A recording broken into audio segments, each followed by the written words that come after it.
وزیر اعظم شاہد خاقان عباسی نے بجلی کی پیداوار کی صنعت میں ممتاز بین الاقوامی کمپنی انسالدو انرجیا کے چیئرمین گیوسیپی زیمپینی سے ملاقات کی۔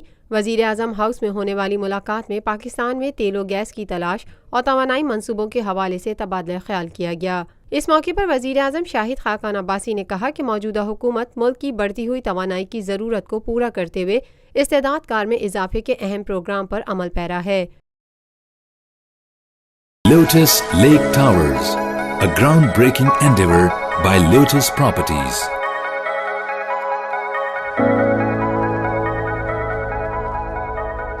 پاکستان میں پہلی مرتبہ حالات حاضرہ کے مختصر مگر جامع پروگرامز، خبروں، تبصروں کے علاوہ دیگر سماجی، تجارتی، ثقافتی، تفریحی، معلوماتی، مذہبی، تعلیمی، صحت اور بچوں کے پروگرامز صرف TNN TV پر۔